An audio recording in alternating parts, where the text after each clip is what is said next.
하나님이 주신 말씀은 창세기 32장입니다. 32장 27절에서 30절까지 우리 함께 큰 소리로 같이 읽도록 하겠습니다. 4절밖에 안 되기 때문에 우리 한 목소리로 같이 읽겠습니다. 시작.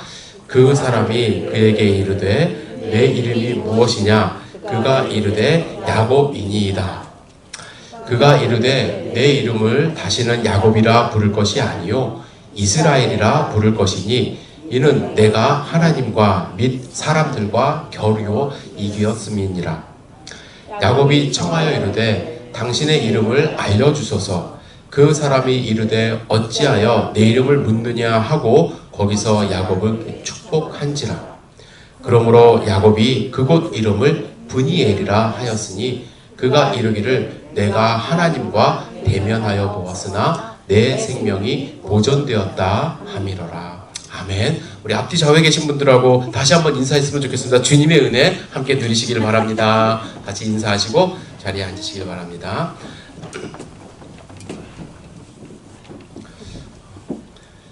여러분 혹시 C.S. 루이스를 다 아실 텐데 C.S. 루이스가 지은 책이 많이 있습니다.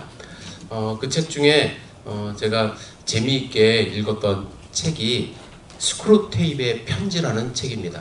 혹시 한 번쯤 보셨거나 읽으신 분들이 많이 있으실 텐데 삼촌 악마가 있는데 이 삼촌 악마가 신참 악마이자 자신의 조카인 웜우드에게 편지를 쓰는 내용입니다. 31통의 편지를 쓰는데 악마의 입장에서 쓴 편지이기 때문에 이 책에서는 예수님을 원수라고 표현합니다. 그리고 여러분과 저처럼 예수님을 믿는 인간들을 뭐라고 할까요? 환자라고 합니다. 환자. 그래서 스크루테이프는 어떤 사명을 갖고 있냐면 이 환자를 고쳐야 되는 거예요. 환자를 고쳐야 된다는 사명으로 우리를 그들이 말하는 원수인 예수님과 멀어지게 하기 위하여 이 끊임없이 어떠한 작전을 자기의 조카인 웜우드에게 내려보내는 그런 편지, 공작의 형식으로 그 내용을 담고 있습니다. 이 책에 나오는 공작의 내용 한 가지만 소개하고자 합니다. 제가 그냥 조금 읽어드리겠습니다. 우리의 목적은 인간들이 악행을 하도록 유혹하는 것이 아니라 인간들이 자발적으로 아무것도 한 것 없이 죽게 만드는 것이다.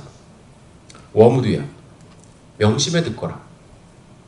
우리의 목적을 달성하기 위하여 내가 할 가장 중요한 일은 인간들을 안락하고 편안하게 만드는 것이다. 인간들이 누구에게도 방해되지 않고 마음먹은 대로 살고 있다는 생각을 가지게 하거라. 정신적인 투쟁의 의욕을 죽이는 것이 요령이다. 우리의 두 가지 무기를 결코 잊지 말아라. 그것은 무관심과 연기이다. 인간들에게 부와 편안을 주어 남에게 무관심하게 하거라. 그리고 그들에게 편리와 만족을 주어 모든 고상한 계획을 연기하게 만들어라. 여기서 고상한 계획이라는 것은 무엇이겠습니까? 기도하는 것, 하나님께 그 말씀을 묵상하는 것, 그러한 계획들을 연기하게 만들라는 거예요. 여러분이 오늘 기도하지 않았다고 해서 오케이, 나 잘 살았어, 기도하지 않고도 잘 살 수 있네, 그렇게 생각하지 말라는 거예요. 나 오늘 하나님 말씀 묵상 안 했는데 별일 없이 잘 살았네. 나 작년에 별로 헌신한 것도 없는데 그냥 보니까 평소보다도 잘 산 것 같아. 착각이라는 거예요. 여러분과 저는 사탄의 고도의 전략 속에서 살아갑니다. 사탄은 때로는 정말로 우는 사자와 같은 모습으로 우리를 무너뜨리려고 합니다. 또 고통을 주면서 하나님 없는 것 같아, 하나님 정말로 내 편이 아니야 라고 하면서 하나님과 멀어지게 할 수도 있습니다. 그러나 또한 안락함과 편안함을 제공하면서 하나님과 멀어지게 할 수도 있어요. 여러분, 이러한 세상에서 우리가 할 수 있는 것은 무엇일까요?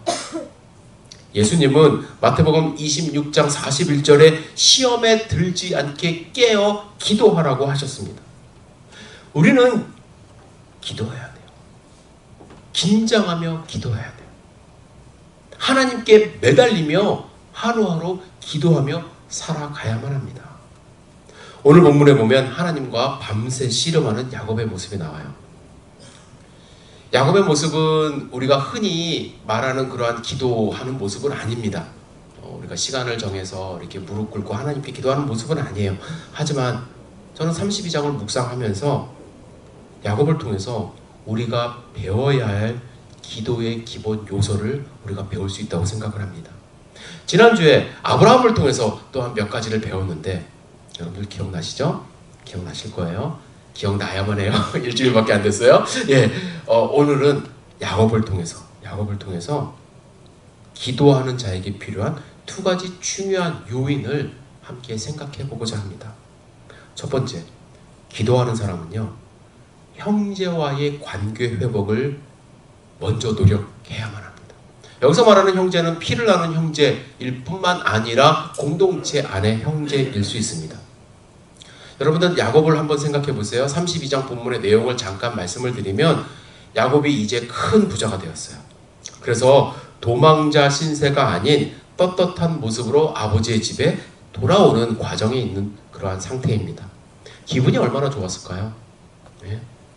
혼자 막 도망쳐서 갔던 세월이 있는데 지금은 4명의 부인으로부터 11명의 아들과 돌아와서 마지막 이제 베냐민을 낳기 때문에 11명의 아들과 1명의 딸을 얻고 수백 마리의 가축을 이끌고 돌아오는 야곱.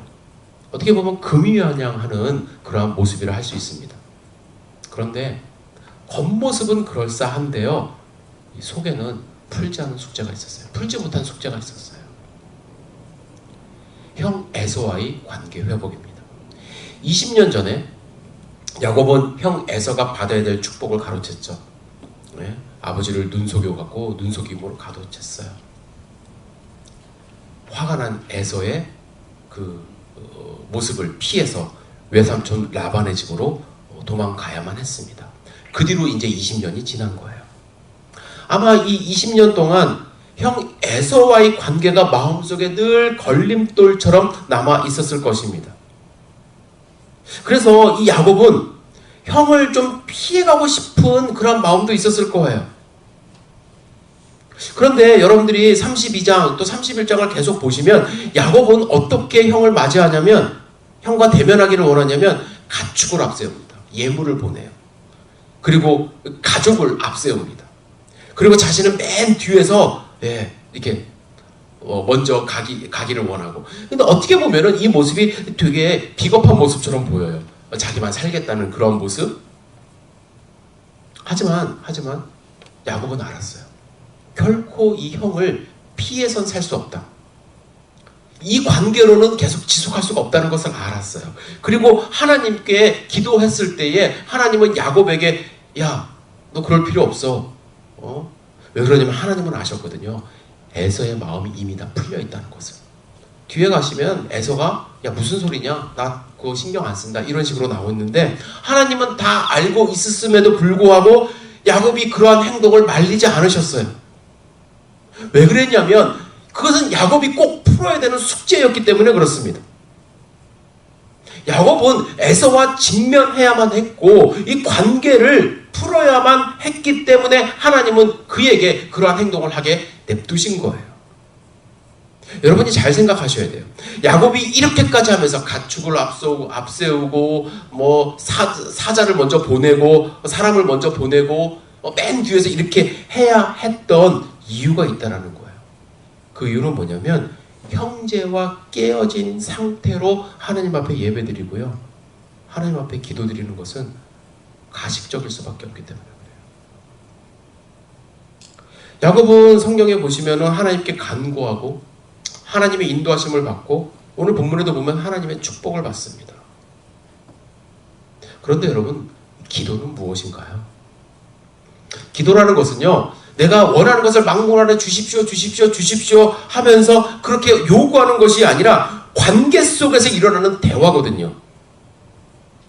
만일 여러분들이 형제하고 형하고 막 싸우고 나서 부모님과 한 테이블에 앉아서 대화하는 장면을 연상해 보십시오. 솔직한 대화 할 수 있겠습니까? 자신의 잘못을 어떻게 해서든지 숨기고 이렇게 하면서 얘기 안 하려고 할 것이고요. 그렇죠? 그런데 그 모습을 부모님은 다 알고 있어요. 형제들이 어떻게 싸웠는지. 그런데 부모님 앞에서 뭐라고 얘기했어요? 뭐 싸웠어요 라고 화해하는 모습 있기 전에는 가식적일 수밖에 없다는 거예요. 마치 자기는 아무 일도 안 한 것처럼. 그런데 부모님의 입장에서 한번 생각해 보세요.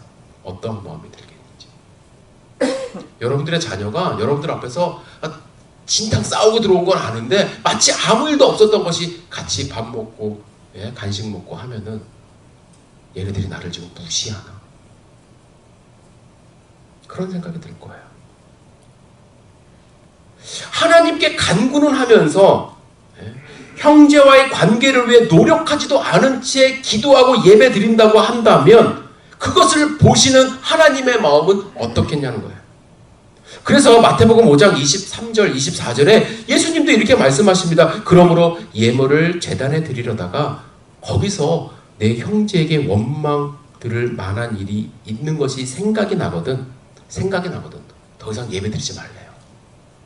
예물을 제단 앞에 두고 먼저 가서 형제와 화목하고 그 후에 와서 예물을 드리라.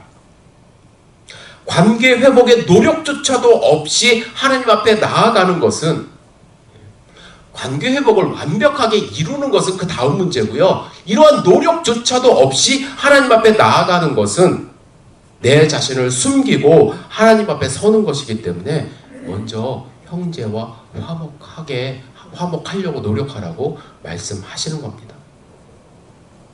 오늘 본문을 읽다 보면 두 번째 이 기도의 요인에 대해서 우리가 발견할 수 있는데, 두 번째 요인은 뭐냐면 하나님과의 인격적인 관계 속에서 기도해야 됨을 말씀하고 있습니다. 여러분들이 우리가 하나님께 진정으로 간절하게 기도할 수 있기 위해서는 하나님과 어떠한 관계를 갖고 있는지가 중요합니다. 여러분 잘 생각해 보세요. 나는 하나님과 어떤 관계에 있는가? 우리는 흔히 하나님을 믿는다라고 얘기를 합니다. 믿기 때문에 이 자리에 나와서 하나님께 예배 드리겠죠? 그러나 이 믿음을 마치 단순히 내가 주머니에 물건 하나 넣듯이 가지고 다닐 수 있는 어떤 소유의 개념으로 생각하는 경우가 많이 있어요.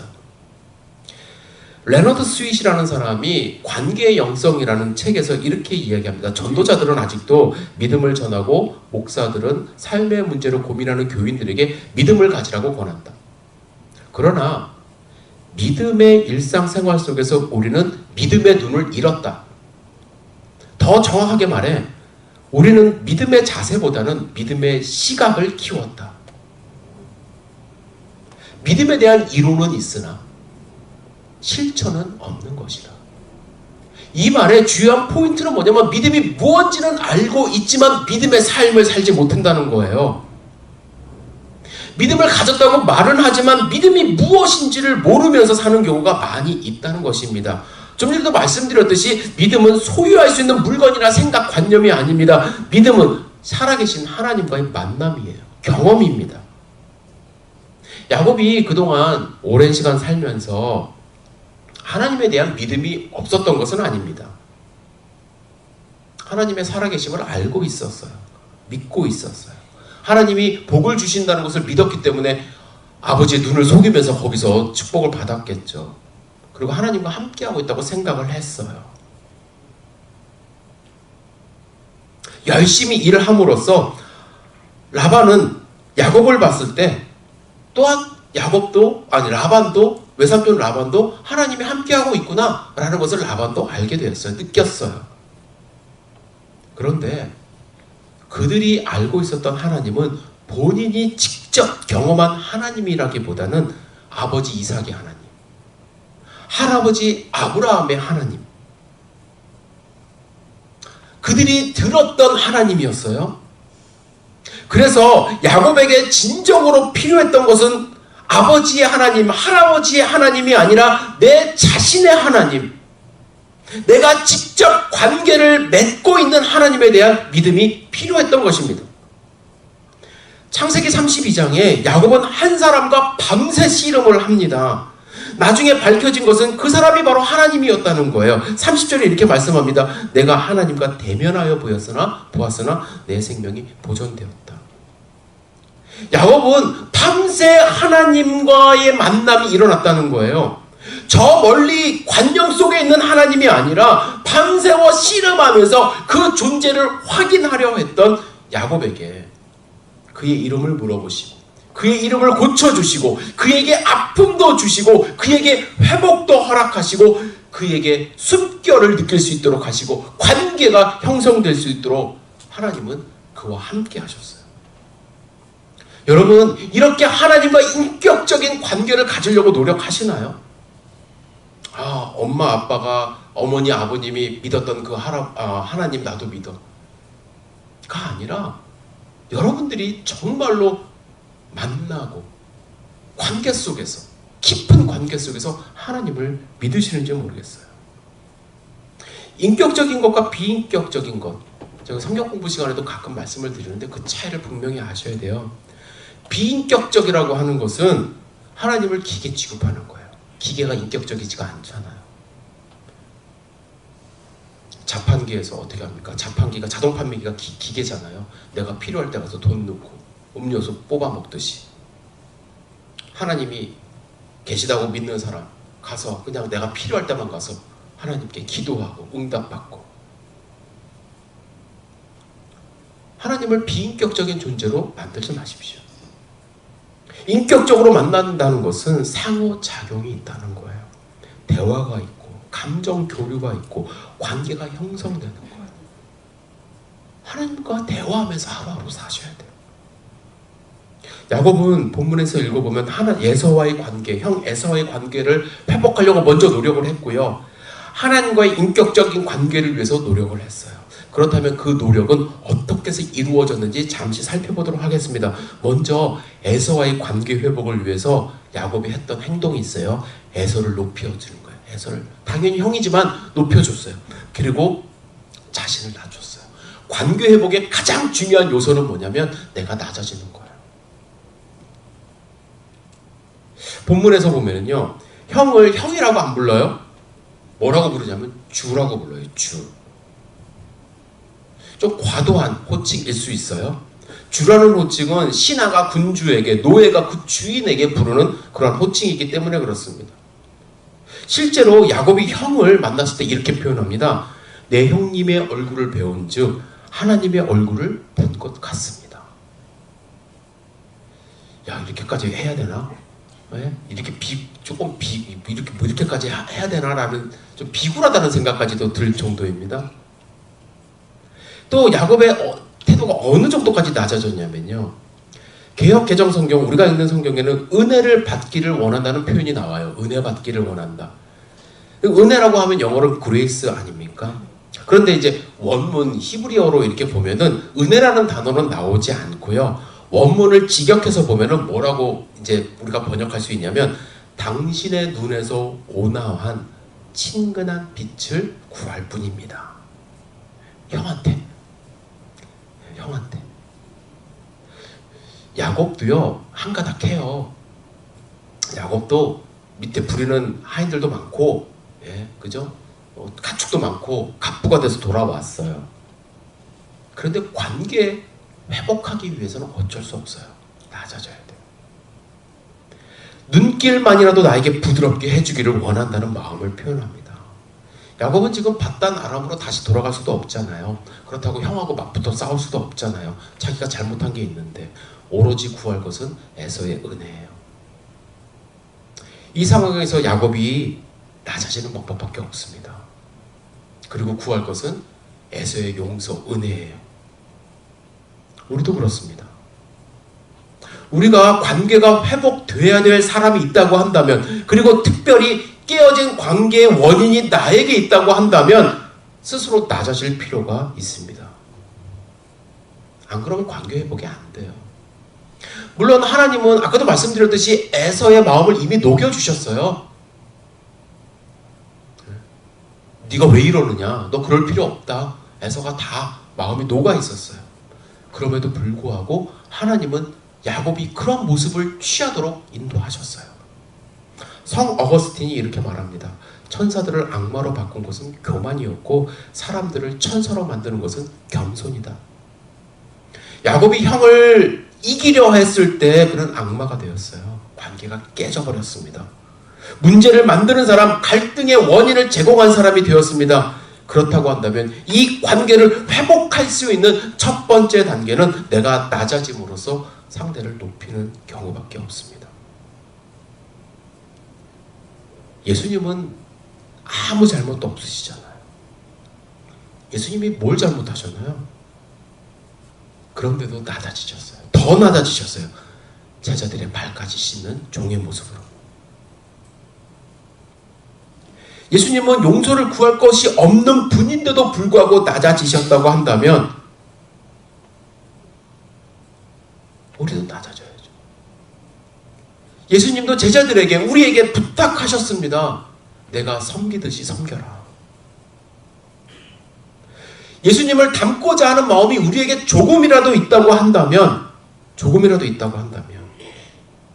내가 뭐 그렇게 잘못한 것이 없다 할지라도 우리가 서로를 주인으로 모시며 섬기는 것이 우리의 마땅한 태도입니다. 그것이 관계를 회복하는 첫 번째 단추임을 여러분들 아셔야 돼요. 옆 사람들 한번 보세요. 앞뒤에 계시는 분들 얼굴 보기가 좀 여러분들이 높여야 될 대상이에요.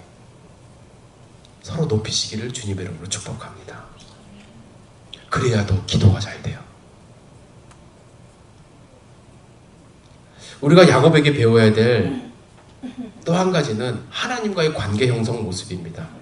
여러분들은 하나님과 관계를 갖기 위해서 어떤 노력을 하시나요?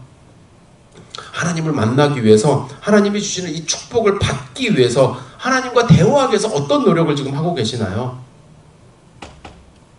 노력은 하고 계시나요? 예. 지금 야곱의 나이가 몇 살쯤 돼 보시나요? 요때의 나이가 90살이 넘은 상태입니다. 고령이에요.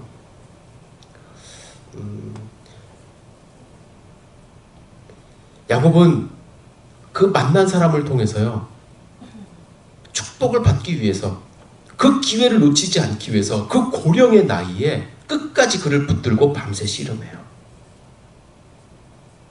그 사람이 이름까지도 물어보면서. 여러분, 내가 원하는 것을 하나님 앞에 달라고 그냥 떼쓰라는 그러한 말씀이 아니에요. 하지만 답답한 마음으로 하나님과 관계없이 그냥 하루하루 살아가는 것보다 밤을 새워서 그분이 어떤 분인지를 알려고 노력하는 모습이 우리 가운데 필요하다는 얘기입니다. 답답한 마음으로 정말 그분의 이름이라도 좀 알고자 하는 마음으로 기도하는 자세로 주님께 나아가는 모습이 우리에게 있어야 된다는 거예요. 우리 부모님은, 우리 할머님은 하나님과 그렇게 정말 기쁜 마음으로 그분을 섬겼는데 왜 나에게는 그런 기쁨이 없지? 노력을 해봤는가를 돌이켜 보셔야 돼요. 우리는 하나님에 대해서 대충 알면서 살아갈 경우가 많아요. 이삭의 하나님, 할아버지 아브라함의 하나님. 여러분들이 하나님을 만나지 못했다고 한다면 그분을 붙잡고 환도뼈가 부러지는 한이 있더라도 하나님을 만나고 하나님을 경험하려고 노력하셔야 돼요. 제가 언젠가 성경 공부 시간인가 주선태 교수님이라는 분의 아름다운 시작, 이 책을 한번 소개시켜 드린 적이 있어요. 저하고 이렇게 관계가 좀 있어서 제가 섬기던 교회에서 강사로 한번 모신 적도 있고, 이분은 예수님을 전혀 몰랐고 어머님이 독실한 불교 신자였습니다.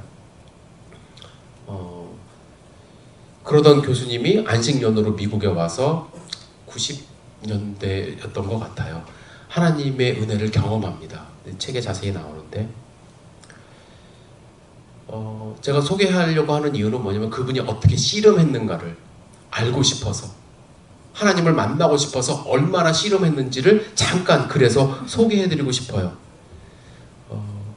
제가 그 글을 조금 읽어드리겠습니다. 교회 나가면서 지난 20년간 희로애락을 함께했던 담배와도 이별을 준비하고 있었다.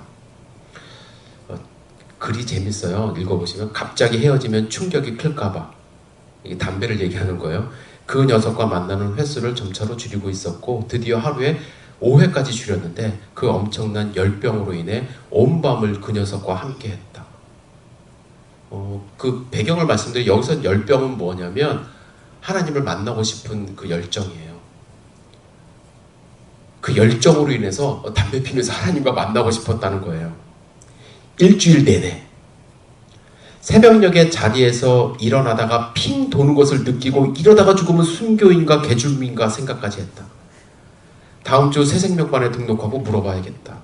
성경 너무 열심히 읽다 죽으면 추앙받는지 바보 취급받는지 아직도 잘 모르겠다. 그런데 밤새도록 눈이 내렸다.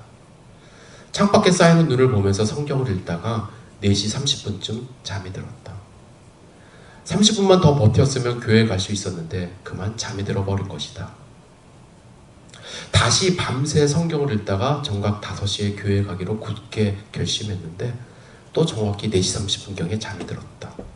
그러나 영악한 나는 이런 경우를 대비해 알람을 맞춰두었다.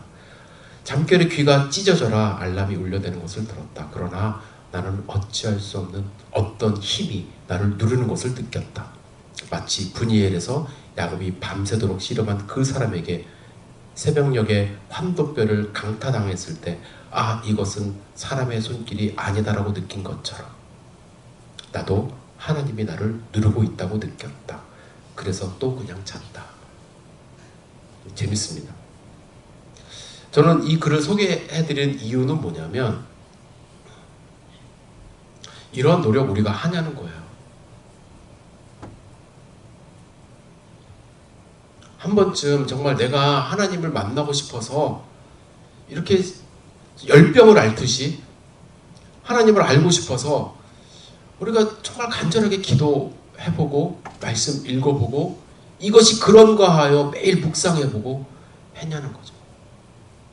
물론 그러신 분 있다고 저는 생각을 해요. 그러면 그러신 분들은 끝까지 그렇게 하시면 돼요. 그러나 아직도 내가 20년 30년 교회를 다녔지만 아직도 그냥 뜨뜻미지근하게 하나님이 계시는 것 같기도 하고 아닌 것 같기도 하고 어느 날을 느끼는 것 같기도 하고 어느 날은 안 느끼는 것 같기도 하고, 원인은 저는 여러 가지가 있겠지만 내가 진짜로 하나님과 씨름해보며 하나님을 경험해봤는지 한번 우리가 돌이켜봐야 된다고 저는 생각을 합니다. 대충 몇 번 기도해봤는데 별로 달라지는 것 없으니까 포기하고 기도하지 않고 그냥 살아가는 것 아닙니까? 태초에 하나님이 천지를 창조하시니라 이 말씀이 믿어지지 않는다고 그냥 그래 그거는 교회에서 하는 이야기야. 영접하는 자고 그 이름을 믿는 자에게는 하나님의 자녀가 되는 권세를 주셨다. 이 말씀이 마음속에 와 닿지도 않으면서 그냥 그렇게 살아가니까 우리가 기쁨을 누리지 못하는 것은 아닌지. 저는 오늘 본문을 묵상을 하면서 참 이상한 점을 발견했습니다. 에서를 만나러 가는 그 모습은요, 마치 하나님을 만나러 가는 것처럼 보여요. 아까도 말씀드렸죠. 사자를 먼저 보내고 예물을 쫙 순서대로 해서 보내고 식구들을 앞장 세우고, 그죠? 신을 만나러 가는 어떠한 행렬처럼 보입니다. 그런데 정작 하나님을 만나서 바로 씨름에 들어가요. 이 모습을 묵상하며 제 자신을 돌이켜봅니다. 여러분들도 돌이켜보셨으면 좋겠어요. 무엇이냐면 우리는 씨름하지 말아야 될 사람과 씨름하며 산다는 거예요. 사람과는 절대로 내가 지지 않으려고 밤새 씨름합니다. 그리고 정작 인격적으로 만나야 되는 하나님과는 그냥 대충 살아가요. 내가 예물을 드렸으니까 됐고, 내가 예배 왔으니까 됐고, 내가 어떻게 선한 일을 했으니까 됐다라고 생각하면서 살아갑니다. 씨름은 사람과 해서는 안 돼요. 사람과 씨름하지 마세요. 제가 말하는 씨름은 이겨먹으려고 하는 씨름이 아니잖아요. 그죠? 여러분, 하나님과 씨름해보세요. 그분이 누구인지 알려고 고민해 보시라는 얘기예요. 그분이 어떤 분인지 그분을 경험하고자 하는 절박한 마음으로 하나님을 붙드는 씨름을 해보셔야만 합니다. 비록 야곱이 환도뼈가 부러져도 야곱은 구절에 내 조부 아브라함의 하나님, 내 아버지 이삭의 하나님이라는 고백이 환도뼈가 부러진 후에는 하나님과 대면하여 보았다. 분이엘이라는 그러한 고백이 일어나고, 그리고 이름이 변화되어서 야곱에서 이스라엘이 됩니다. 저는 우리 열린교회 성도님들이 내가 기도가 잘 안 되고 하나님을 믿는 것 같기는 한데 절박함이 없다고 한다면 같이 절박한 마음으로 하나님과 씨름하면서 하나님을 경험하고, 그래서 하나님께 간절하게 기도할 수 있는 성도 되시기를 주님의 이름으로 간절히 축복하고 소망합니다. 그래서 여러분들 한 분 한 분이 하나님 말씀을 읽을 때마다 정말 샘솟는 기쁨을 경험하고, 기도할 때마다 그냥 눈 감고 대충 이렇게 기도하는 것이 아니라 절실함으로 간절함으로 하나님의 살아계심을 믿고 기도하는 하나님의 백성 되시기를 다시 한번 주님의 이름으로 축복합니다.